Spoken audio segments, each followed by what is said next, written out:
Golem और बशीरा का यह आखिरी दिन है। वो कुछ चोरों को पकड़ते हैं। तभी रोज़ा वहाँ आती है। वो कहते हैं कल आपने खाने का सामान हमें दिया, उसके लिए शुक्रिया। रोज़ा कहती है आज आपका आखिरी दिन है, मैं आपको यहाँ से दूसरे शहर जाने का रास्ता बताऊंगी जो सिर्फ कुछ गाँव वालों को ही पता है। सोमाली गोलेम के लिए ब्रेसलेट बना रही होती है। सिजुनो कहते हैं गोलेम को ये तोहफा ज़रूर अच्छा लगेगा। वो खाने का सामान खरीद कर ले जा रहे होते हैं। गोलेम की नज़र कपड़े में जाती है। वो उन्हें बहुत अच्छा लगता है क्योंकि उसमें कवच है। यह बशीर कहते हैं मुझे नहीं लगता कि सोमाली को ये तोहफा अच्छा लगेगा। गोलेम कहते हैं सोमाली को ये तोहफा ज़रूर अच्छा लगेगा क्योंकि इसमें कवच है। सोमाली गोलेम को जल्द से जल्द तोहफा देना चाहती है। तभी गोलेम और बशीरा वहाँ आते हैं। वो ब्रेसलेट गोलेम को देती है। गोलेम कहते हैं मार्केट में मुझे ये ब्रेसलेट मिला था जो मैंने तुम्हारे लिए खरीदा है। सिजुनो कहते हैं आप दोनों की सोच एक जैसी है और आपका तोहफा भी एक जैसा ही है। वो उनके हाथ में ब्रेसलेट बांधती है जिसके बाद वो बर्फ से खेलते हैं। गोलेम और बशीरा उन्हें देख रहे होते हैं। गोलेम कहते हैं मेरे जाने के बाद सिजुनो ने सोमाली का ध्यान रखा है। सोमाली गोलेम के पास आकर कहती है वो मुझे बर्फ से मार रहे हैं। गोलेम कहते हैं मैं तुम्हारी मदद ज़रूर करूँगा। सिजुनो हैरान है क्योंकि गोलेम ने बहुत बड़ा बर्फ का गोला बनाया है। वो साथ में खेलते हैं।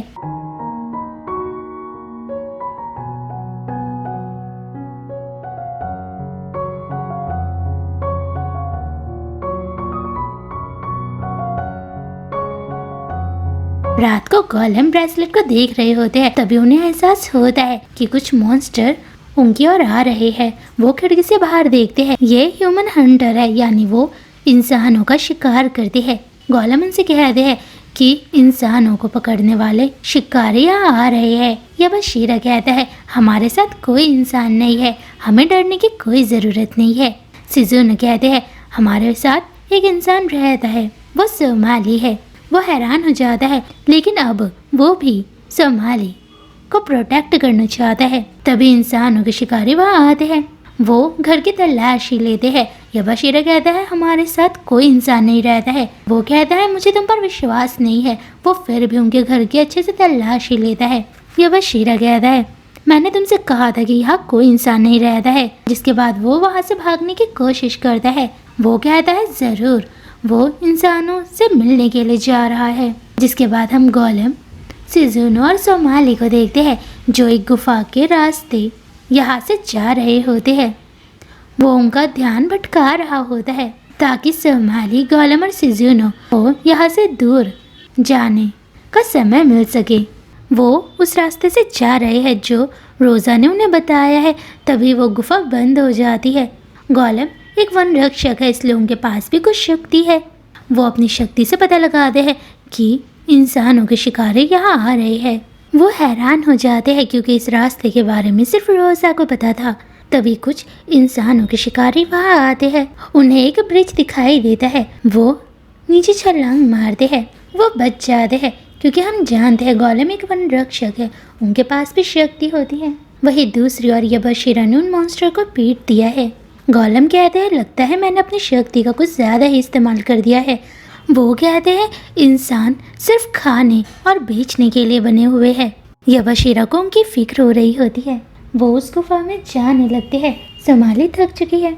उस गुफा के अंदर उनकी मुलाकात रोज़ा से होती है। वो गुफा में आगे बढ़ रहे हैं।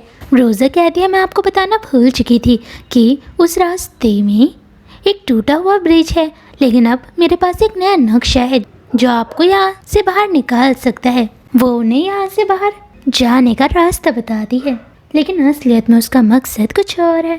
वो दूसरी ओर चली जाती है। वो उसके जाल में फंस चुके हैं। वो कहती है तुम दोनों यहाँ से जा सकते हो, लेकिन सोमाली यहीं पर रहेगी क्योंकि हम इंसानों को खाना चाहते हैं। तभी कुछ मॉन्स्टर वहाँ आते हैं। वो कहते हैं आप इंसानों के शिकारियों के साथ मिले हुए हो। गोलेम कहते हैं मैं इस पिंजरे को तोड़ सकता हूँ, लेकिन मैंने अपनी शक्ति का कुछ ज़्यादा इस्तेमाल कर दिया है। मैं सिर्फ सोमाली की जान बचाना चाहता हूँ। रोज़ा कहती है मैं तुम्हें एक कहानी सुनाना चाहती हूँ जो शायद तुमने आज से पहले कभी नहीं सुनी होगी। इसके बाद वो उन्हें बता दी है इंसान हो या मॉन्स्टर, हर किसी का अपना एक अतीत होता है। रोज़ा उन्हें बता दी है कि वो इंसानों से इतनी नफरत क्यों करती है।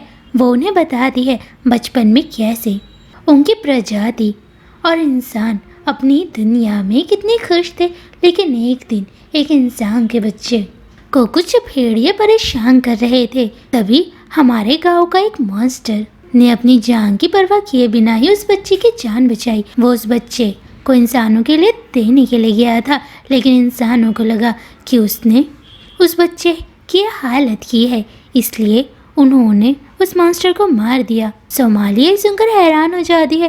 गोलेम कहते हैं ये सिर्फ एक गलत फहमी थी। रोज़ा कहती है गलत फहमी एक या दो बार होती है, लेकिन उन्होंने बार बार हमारे प्रजाति को मारा है। वो बहुत क्रूर है क्योंकि हम दिखने में अलग है। जिसके बाद युद्ध हुआ और हमें पता लगा कि इंसान कितने बुरे हैं। और सोमाली तुम एक खूनी हो, इसलिए हम तुम्हें बेचकर खाना चाहते हैं। सोमाली के अंदर जिंदगी जीने की इच्छा खत्म हो चुकी है। वो कहती है इसमें मेरा कोई दोष नहीं है। वो कहती है यही नहीं, बहुत समय पहले एक अजनबी हमारे क्षेत्र में आया था। वो समुद्र के दूसरी ओर से आए थे, लेकिन एक दिन उनकी मुलाकात कुछ मॉन्स्टर से हुई जिनकी पूंछ और सींग थे। उन्होंने उस समय तो कुछ नहीं कहा, लेकिन वो एक दूसरे से बात करने लगे कि वो दिखने में कितनी अजीब है, और उन्होंने हमारे ऊपर कुछ पत्थर भी फेंके। तो माली कहती है ये कहानी किकिला ने मुझे बताई थी। रोज़ा कहती है हम इंसानों की तरह नहीं दिखाई देते हैं, इसलिए अब हम तुम्हारा शिकार करेंगे। तुम खाने में बहुत स्वादिष्ट होगी, मैं तुम्हारी आंखों को खाऊंगी। वो कहती है मुझे तुम्हारा दिल भी खाना है। सिजुनो के सामने आता है। वो कहता है सोमाली ने आपके साथ कुछ नहीं किया है। वो सिजुनो को धक्का मारते हैं। वो कहते हैं हमें सिर्फ सोमाली चाहिए। उनका एक बाजू भी उनके शरीर से अलग हो चुका है। वो बेहोश हो चुके हैं। सोमाली उन्हें उठाने की कोशिश करती है। वो सोमाली को ले जा रहे होते हैं। वो सोमाली को मारना चाहते हैं। वो गोलेम को पुकार रही होती है। वो बात कर रहे होते हैं कि हम सोमाली को कैसे खाएंगे। तभी गोलेम उठते हैं और अपनी शक्ति का इस्तेमाल करते हैं। वो अब एक मॉन्स्टर में बदल चुके हैं, जिसका सिर्फ एक ही मकसद है कि वो सोमाली की जान जरूर बचाएंगे। वो सभी हैरान हैं।